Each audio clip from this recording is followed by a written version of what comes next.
any session of discussion where your ideas start coming up, whether they're good or bad or whatever. That's how I think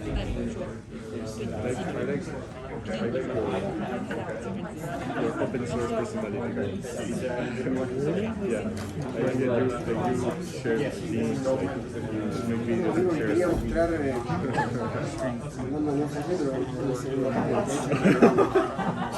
Okay. Thank you.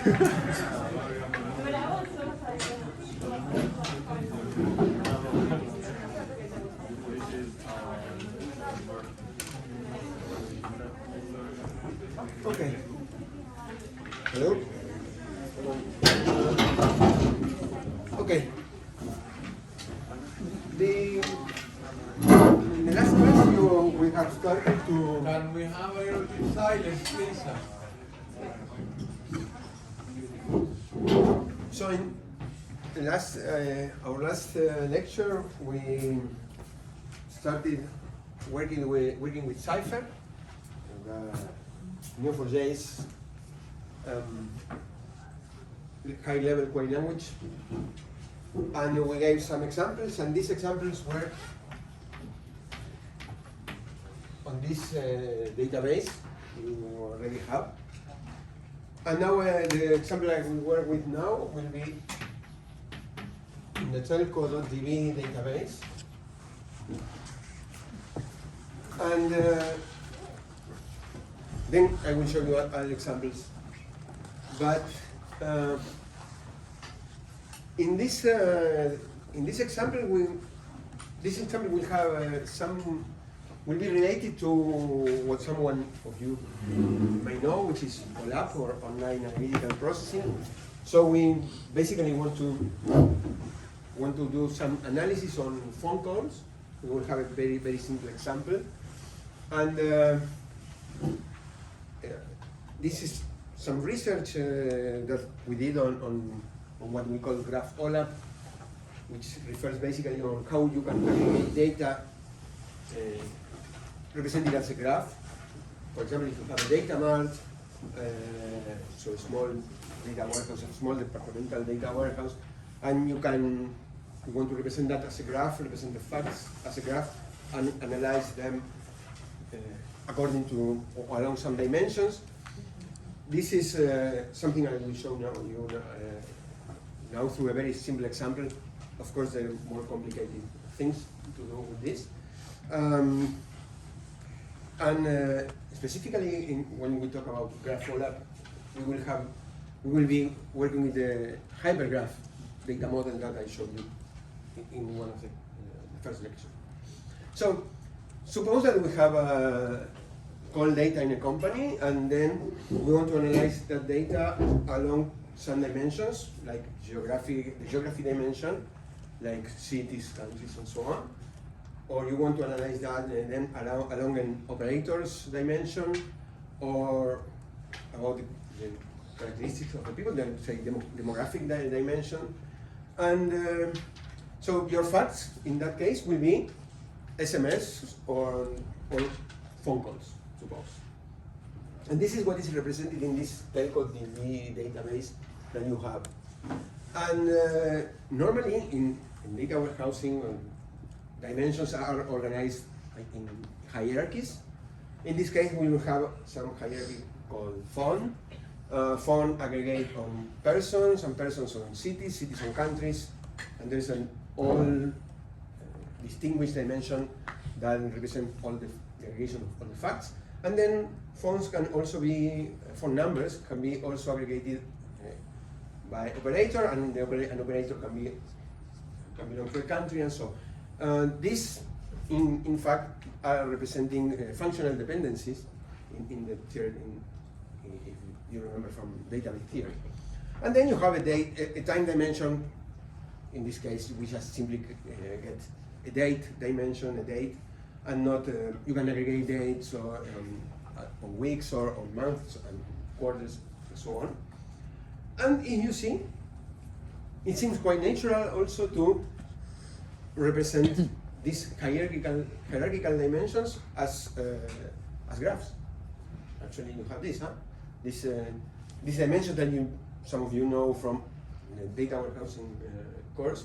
Okay, these dimensions can be easily represented or easily seen as graphs, and I will show you that typical operations in OLAP can be are straightforwardly represented using graphs. And here we see kind of a schema. Remember that I told you that that even if in NoSQL we have schema-based databases, that doesn't mean that data don't have a schema.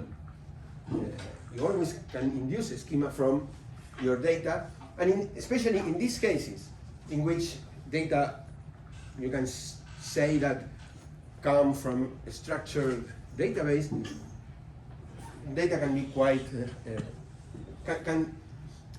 comply in general with the schema. So we say here that in our schema will be that we have our facts, which are SMS and calls that go from a node, which represents a telephone number, to another telephone number. So this is kind of a recursive schema in this sense. And then there can be a belongs to relation between a phone number and a phone line and an operator, and another relation, another edge between a node representing an operator and a node representing a country, and another relation going from city to countries, which we can call belongs to, and the person lives in a city and the person registers a phone number. So this is the idea of how the nodes in the graph that you will find here are represented in the database. And now we start writing queries in Cypher. I will try in the second part during the break. I will try to show you how this works in Neo4j. But if you have your database loaded, you can copy paste these queries and they will work. So now we want to ask in Cypher, give me the average length of the calls corresponding to each caller-callee pair. Okay? So we just want an aggregation query. And this operation in OLAP is called a slice. So you are taking out the time dimension and one of the measures and just keeping the remaining dimensions and the measures, in this case the length, the duration of the calls. Okay? And you apply the aggregate function average. And how can you write this? You will write this in Cypher in this way. You want to match a call from one telephone to the other, from one phone line to the other one.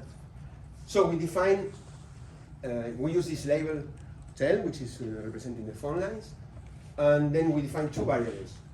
And we are saying go, but use this relation call, because what can go? So if you have a node, phone number here, phone line here, and then you can have an edge labeled SMS and another one labeled call. I want to use this, I want to match this edge, the one called call. Remember that if, for example, if it would be the same for me, I could write call SMS, and then I'm saying match this or this is the same. So for example, if you have this will match, of course this,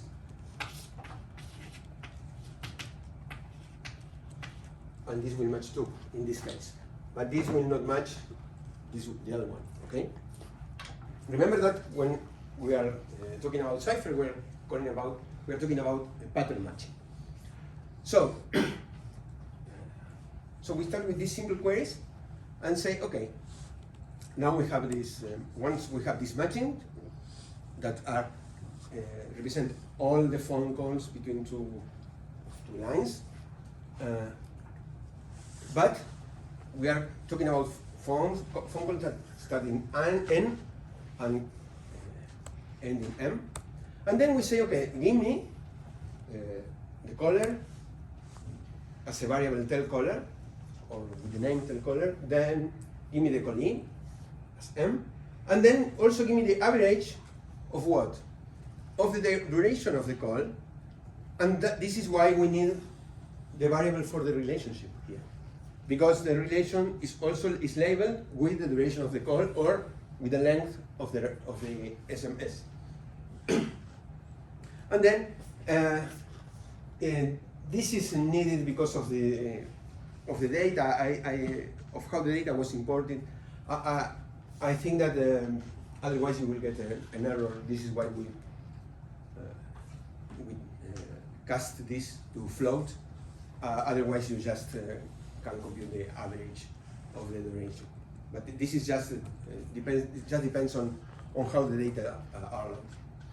And then we will get as a result something like this.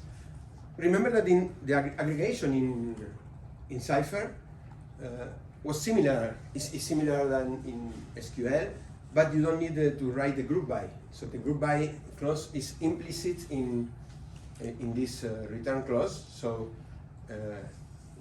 you don't need group by nm, just write this, and you will get the average here. Okay. So you get these 7 tuples. If you can run your query, you will see that you will get this. And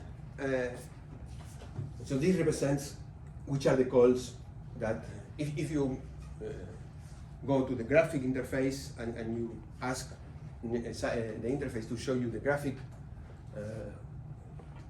mode, so this one here, so you can get the graphic mode, then you can get data as tables, or just as plain text, or as HTML.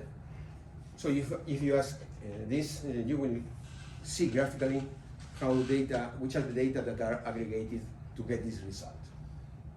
Okay, so this is this aggregated 2 calls, one of duration 12 and the other of duration 1, and which are represented here in these 2 nodes. So we start with these simple queries. So we can do the same, but now we want to summarize the calls regardless who started these calls. Okay, so it's the same for me if A call B or B call A, and we will summarize this data. And how we do this, and why do I show you this? Because in this case we don't use the arrow. Remember that the other day we said, okay, we always in Neo4j we have always a direct graph, okay, but that doesn't mean that we cannot ask for a match that doesn't care about the direction. So we do this, but what will be the problem here? That calls will match twice, right? In that case, we need to keep just one, otherwise we will get the double as a result. This is why I ask n, the number of n less than the number of m. I can, of course, do the other way around. And then we eliminate one of the 2 matches, and for the rest, we have the same. And in this case, we get less tuples, right? Because here, we will have 3 calls summarized between these people, regardless who started them. So we have 103 calls 104, 104 calls 103, but now in the other query we discriminated who's the query, because for us if 103 call 104 was one thing, if 104 calls 103 was another thing. Now for us, since we don't care about who started the call, we just summarize the 3 of them, and this is why instead of 7 tuples we get 6 tuples. So, and this is because of this trick, so to say, and since we didn't use the arrow. For the rest, the query is the same. Okay, so now a typical operation in OLAP is what is called rollup. So rollup is like a climbing, so we are summarizing you further summarize your data to a coarser granularity. So if you have here we have calls at the level of phones, but then I may want to summarize, to go up in a hierarchy, say, okay, this is, I don't know, pizza. So we want to person. And then I can go and say, for example, this is Brussels. This belongs to Brussels. So I can ask, give me the calls between these two numbers, because between each every two numbers, or give me the calls between every two persons, or give me the calls between every two cities. And this is called a rollup. This is a very typical query in OLAP. And the inverse is called drill down. If you want to go from some level, or some aggregation level, down to a level of more detail, then that is called drill down. Otherwise, it's called rollup. So, and what I want to show is that rollup operations are quite natural, naturally expressed in Cypher in particular, and in graphs in general. So, I want to roll up to persons, so I want to get the average duration of calls between every pair of people, or groups of persons, between the caller and the callee. So phones belonging to the same person must be summarized, okay? And then we want the average duration of the calls between each pair of persons, regardless who started them. And how do we do this? You can imagine. The fact is this. So the fact is someone calls someone else, and then we say, okay, we navigate the hierarchy along the register's edge up to the level person, which was immediately after the up the phone line level, and then we also do the same for the other person, for n, and we arrive at x. So what in relational databases would be a join, because a rollup. So what's a rollup in a relational database? It's a join and then a group by. Okay, if you have phone level and person level, then this will be tables, and then that will be a join between a table representing the facts and the phones, and then a join to the person. Now we just, in this case, you just go from every node representing a phone to a node representing the person, and that's it, and then you aggregate. So, and again, what is that?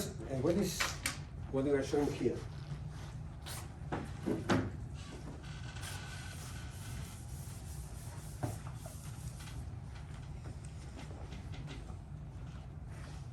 So this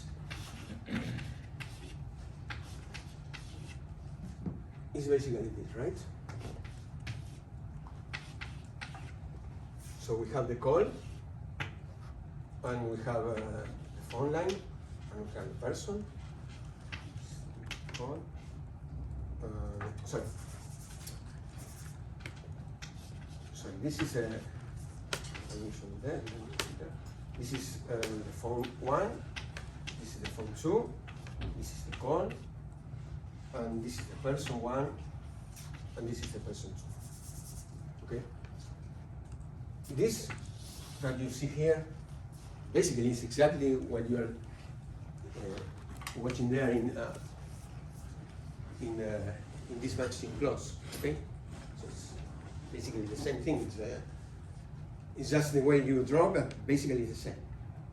So the queries, one of the great advantages of these graph databases, in particular when you have high-level query languages, is that what you write is what you draw. So it's simple. And then the same thing, huh? You have just the aggregation, and that's it. So a rollup in Cypher is just means just to add these two things, edges to the query, and that's it. And then you get that Ana found Luis and Juan Roberto and blah blah. Okay, And this is how you can investigate this in your graph when you ask for a query. So here you can see these are the different kinds of nodes. So the blue ones are phone lines, and the red ones are, I don't know what color is it. That represents people. Okay. So now I show you another operation in OLAP, which is called a dice. A dice in OLAP jargon is is analogous to a selection in SQL, and you do that in using the word clause. So a dice is, if you have a data cube, you just get a subcube which contains only the cells that satisfy a condition. This is the same here, and we can do this another operation in graphs. And for this, what do we do? For the matching is the same, because we want the same as before. But now we want calls between the people of the same gender. Okay, one calling a woman and one calling a woman, etc. And then what we do here is we choose. We ask that from these matches in the graph, we keep only the ones in which the attribute or property gender is the same for X and Y, and then we do the same. So here we are doing a rollup until up to the level of person, and a dice keeping only the calls between people of the same gender. Okay. So basically, what I'm showing is that every operation that you can do in OLAP, you can do in a relational OLAP. So in representing a data warehouse or a data mart in a relational model, you can do that also in graphs. We also show this theoretically, but I'm just giving examples here. Okay, and now this is how it looks. So before we had 3 tuples in the answer, and now we have 2. Just look at these things that I mentioned a couple of, I think in the second or first lecture, because of some question that was asked to. If we return X, Y as person nodes, we get the nodes. But if we return, for example, just the name, x.name, for example, y.name, then we get a table. So in this case, we are showing the result as a table, but actually we have a graph because we have the nodes, the complete nodes here. But we can just, we just want to show the names of the people involved in the call and the average, and that's it. So, and that again, I also tell you this before.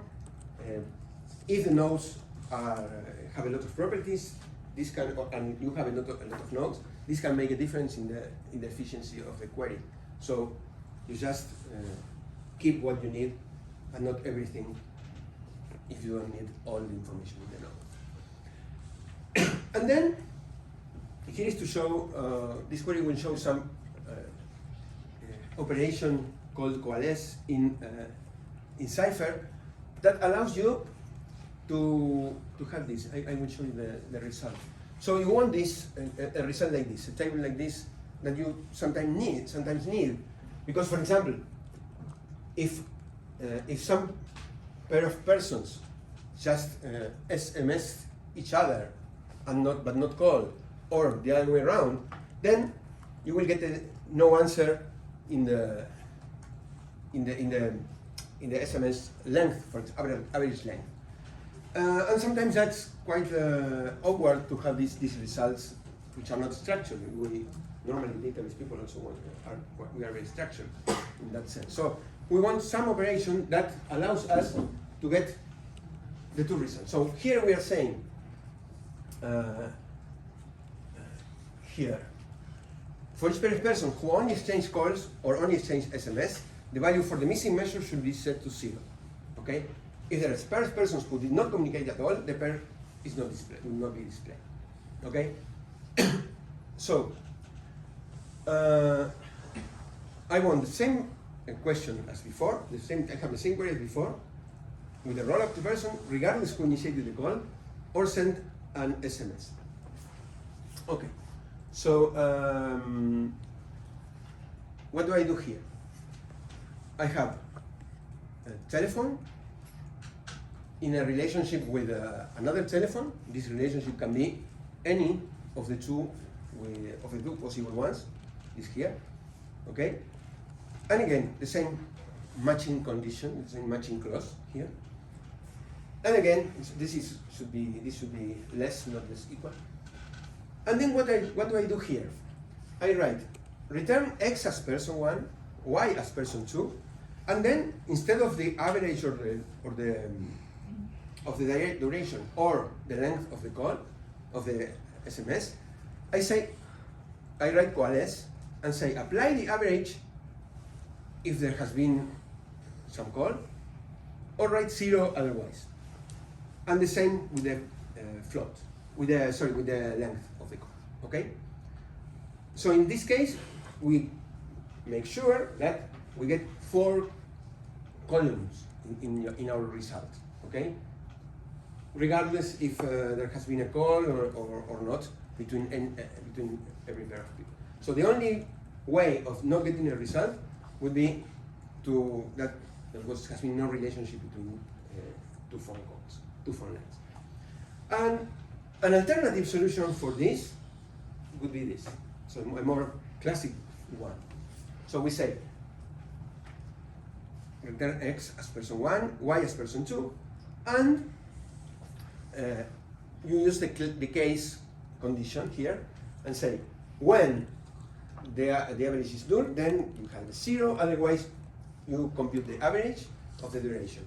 And then case when the length is null, then you put 0, or you write 0, otherwise you compute the average length of the messaging between these 2 phones. Okay, so you can use coalesce and you can use case. So again, what I'm trying to do here is I'm trying to show through examples to introduce different properties of the syntax. Okay, syntax construction of the syntax. Okay, and this is what you get here. Okay, so this is to start. Let me check it here.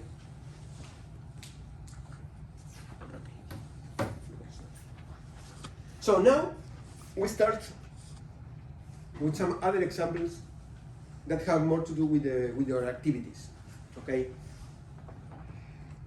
On Thursday we will we'll work on 2 assignments or 2 activities. One which refers to the graph represented as tables, what you have in the text files in your CSV, and the other one with simple graphs in which you have to do in Cypher typical operations, typical graph operations like path computation, etc. But then you will have other assignments that I will leave you. We refer to different databases, which I will show you now.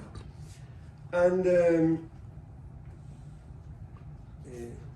I will go through these examples in this lecture, and I will leave you as an exercise the reminder. So, we're going to work with this database, the Norwind database, which you have there as Norwind HG.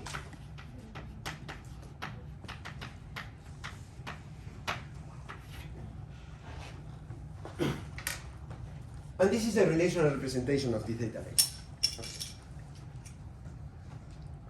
Here you have orders, you have and these orders have been asked by some customers and delivered through some shippers, are composed by different products, and these products have categories. So here you can see that you can aggregate, as I showed you before,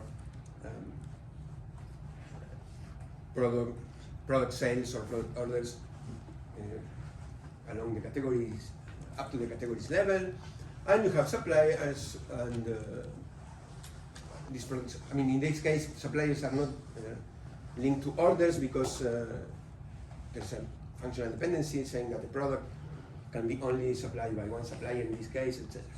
And then there is a recursive relationship between employees and supervisors implemented through this reports to relation. In this case, a foreign key. Okay, this is the relational representation. And what I'm going to show you now is there are different ways of importing this database into a graph. Remember that the last lecture I showed you how to create nodes and create relationships, but that was basically, and I explained you that this was just to introduce the basic constants of the language. Now I will show you how you can do this in the real world, so to say. So we can do one way of doing this would be with the load CVS statement in Cypher. So then you have a CSV. Even in the CSV you can also get in the Neo4j website. There's on that website you can find also the CSVs.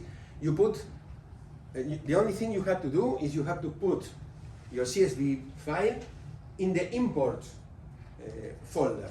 So when you load your database, you will get a conf folder, plugins folder, and an import folder.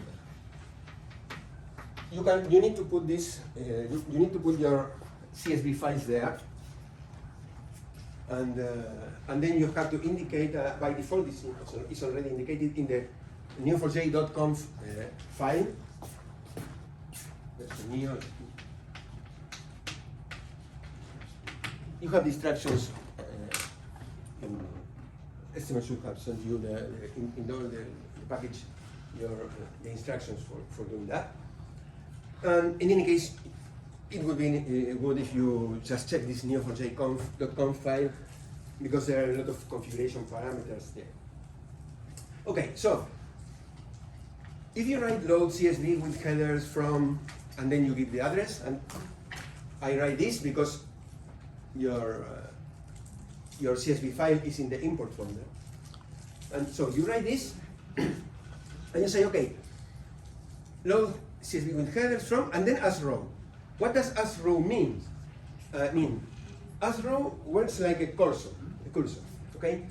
So it's a variable, a row variable that holds every line in your CSV, line by line. So this is why I say that it acts as a cursor. And then you write create in the same way I showed you last Monday. Now I'm just creating the territory node. I create the territory node with this label and with territory ID and name. And I populate this node with the row.territory ID, which is what? Is what is on the territory ID column in your CSV file. Okay? So row is a variable holding maybe a lot of information. I don't know. In this case, I think it's just these two columns, but it can be more of them. There can be more of them, but I only get these two ones. I just interested in these two ones, which are in the row variable. And the load CSV instruction is an implicit loop that goes through the CSV file up until the end of file, and that's it. So with this, you create the node, the territory nodes. Okay? And we do the same with employees.csv. In this case, I write this, and from this file, I will get row by row, and just populate the employee node with the columns from this row that I want. In this case, I want the employee ID, I want the name, the last name, the first name, the city, region, country, etc., etc. But again, in the CSV file, there can be many more columns. I don't care. I'm just keeping this.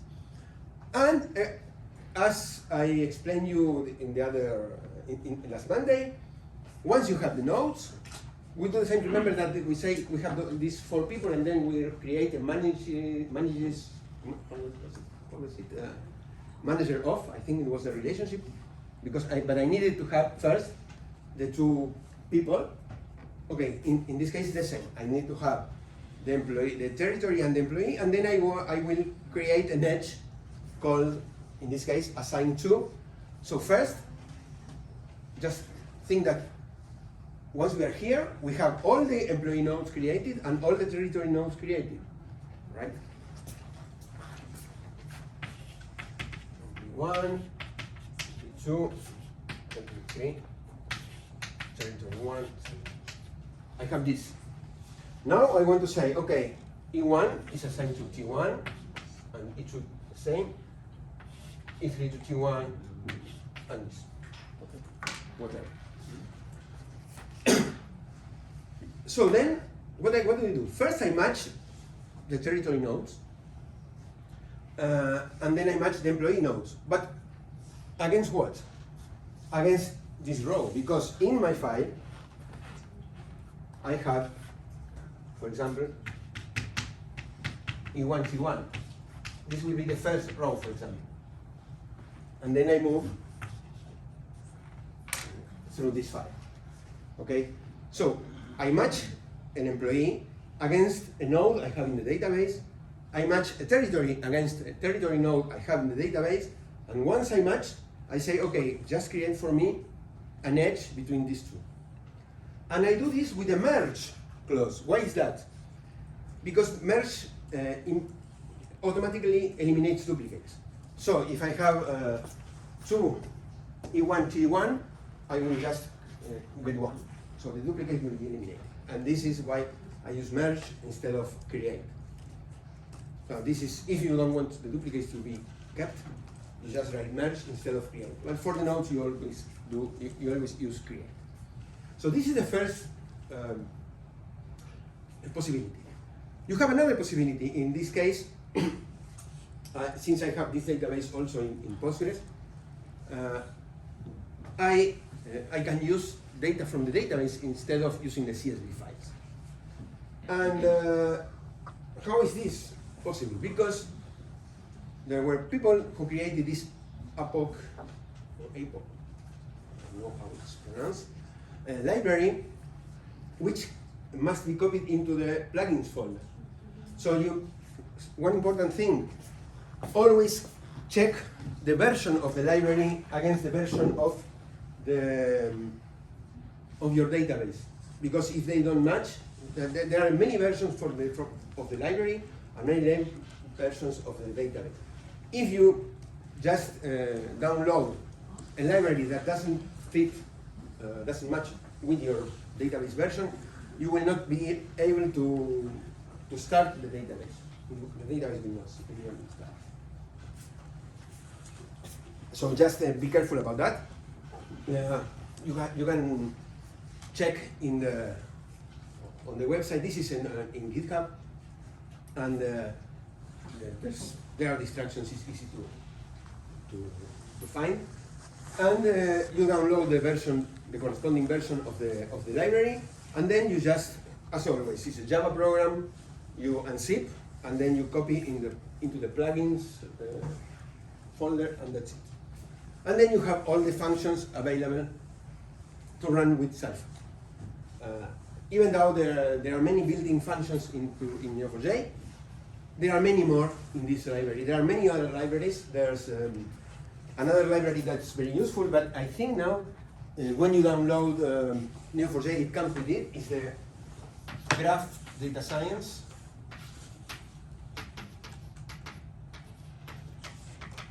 Library, which also contains a lot of algorithms, is GDS. Formerly it was called algorithms, or graph algorithms or something like that. Now it's called Graph Data Science. It's more fashionable, so now they call it Graph Data Science. But it's the same that as that a couple of years ago was called graph algorithms. So one of the functions that come with this library is this possibility of connecting to a relational database. So what you do is you write with, and then you write the connection string with in this case was localhost. You write here the connection you have. This is the name of the database, user and password for the database, and I call it URL. This is the variable. Okay. And then I use this call to the library. I write call and then apoc.load.jdbc, and then I write the query. Okay? And instead of as row, since I'm connecting to a database, they use a different keyword, and they said yield. Yield row, but it's the same semantics. So it's a variable which acts like a cursor. So connects to the database, points to the first row, and then scans the database and returns every row in the database.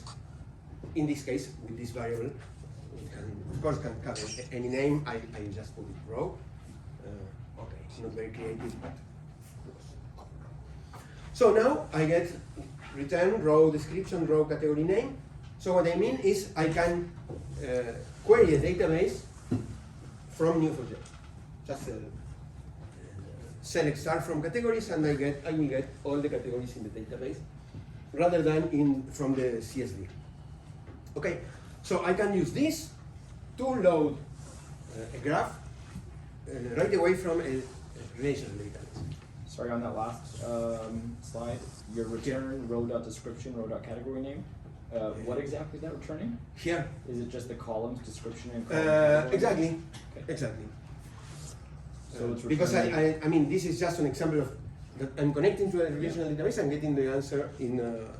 So completely useless query, but it's just to show you that I'm connecting to a relational database. But maybe clarification is that description and category name are two columns from this Yeah. category table. Yes, exactly. Yeah, yeah. And so what you'd end up with after this call Exactly. is from the table categories, Exactly. every single row, but only the columns description and category name. Yeah, I here I asked for stars. Give me all.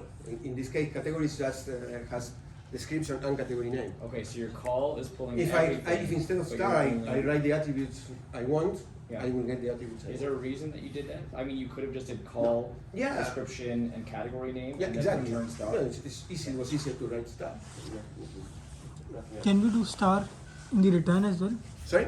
Can we do star in the return as well? To return all the. Because in this case, this is row description. I mean, I'm here.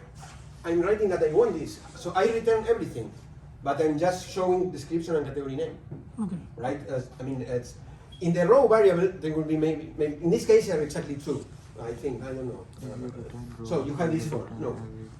So you have this four, but I only want this one, these two ones. Okay. And if I want the four, I will write the four then. Okay. Okay? So, select star is telling in variable row, get me all the columns in the table. Here, I can, since I have here a CSV file, I cannot do that. I have to, implicitly, there's everything here, but I don't write it. Here, what I'm returning is all the columns of the employee file, right? Whatever they want, whatever they are. I mean, 10 maybe, I don't know. But I have to be explicit here, and I'm doing here exactly the same. I'm returning everything in the variable, but I'm just showing this, I'm displaying just these two. Okay. Okay, so I do the same, but now I will use the result for creating the nodes. So instead of saying, for example, load CSV with header from file blah blah blah products.csv, what I'm doing is I'm connecting to the database and I'm saying select start from products. Again, I could have done, I could have just returned only the variables that I need, but I mean, it's easier to write start, and this is return on variable row, and then I'm creating the node from the relational database, okay? And I do the same with suppliers, and of course, with this I can then write a merge, as I did before, between the products and the suppliers who supply that product. And then I can do this with Cypher. Once I have all the nodes, then I can use Cypher to write a merge. Since I have everything in the database, then I can just write this with some condition. In this case, since I have, remember that I mentioned the other day that the referential integrity must be explicit in Neo4j. I need to create the edge, and in this case, since I have I have gotten into the nodes the supplier and the ID of the supplier in supplier and product, then I can merge both and use Cypher to do this. So these are the three possibilities for loading your Neo4j database. So this is repeated. So this is just all the or a good part of the creation of the graph here, and then just to mention, sometimes in this case, for example, you have, remember that I have the orders and the details, and at some point it can be difficult to retrieve all this chain of things. So in this case, for example, what you can do is you can create a view or a materialized view in which you have everything, and then either you can read from the view from Postgres, or you can, for example, create a CSV and then load from the CSV. But what I mean is that sometimes, like in any ETL process, you can create temporary tables or views that makes your job easier. And this is what I'm doing here. What I'm doing here is I am joining orders and order detail just to flatten the table and make it easier to import the data. Okay. So, and then what you can find here are most of the statements that allow you to create the Nordwind graph. And all of those, sorry, some of these, like this is, for example, in Cypher, right? So this is at the Yes. point where I'm interacting with my Neo4j. But the last slide that you just had up, what? yeah, this is more. I would be doing this in my Postgres data. Yeah, this is Postgres. So Yeah, in this is Postgres, I'm SQL. creating a temporary This is view SQL. that I In can this then- case, what I did, Okay. but I just wanted to show you that you can Yeah. create a temporary table or view in Postgres, then you can either import directly using the with this library instruction, or you can copy this to a CSV file and load it from a CSV. It depends on what you have and your infrastructure. and what You just need showed to do. us like 4 different ways to load data. Different forms. Okay. Yeah, this is just auxiliary constructions to build. You have 3 ways. Okay. Yeah. Just At least. yeah. And then all of them, any of them can be helped with different constructs that will make your life easier, just because of the joins that you can have. Maybe it's easier, but this is very usual in ETL processes. So to do some staging tables, use some staging tables to make it easier. So what we end up with is this. So this is what you will get if you write. After the break, I think I will show you from the application. And if you write from the Cypher interface call db.schema, so you have a lot of functions, right, to work, for example, with schemas. And so you write db.schema.visualize, I think it's exactly this, visualize. And then you will get this induced schema. Remember, this is what I'm always telling you. So this is the schema of the data that is currently in your database. But if now after this I create one node, call it, I don't know, university, this node will appear here. Suppose that I create a node university unconnected to with anything else. So the database will induce this instruction, will induce the schema, and it will realize that that is a university node, or at least one, unconnected to the rest, and it will appear here. So what I mean is, this is induced schema, but our data, the data I load into the graph after exactly this, can be anything. Must not comply at all with what you have here. So this, but your data always has a schema. No matter what complicated it can be, you always can get a schema from your data. So here, what we are looking at is we have here the orders, and then we have an edge called contains, and we have nodes that are products. You think that this is a schema node order, which is instantiated with order 1, order 2, order 3, etc. And then these are all product nodes, and the orders are linked to order nodes are linked to product nodes through edges labeled contains. And then products have categories. This has category with category, and then supplier supplies a product. And then here we have the recursive relationship reports through. And an order belongs to a customer. I don't know what the name of this. Purchase, I think, is the label. Customer is from a city is from a region is from a country, and so on. So this is the schema which we will be working. And this is the Neo4j's interface. Okay? So this is what we have, and now we are going to start writing queries on this schema. And I will show you some example queries. I think I will show all the queries in the first activity.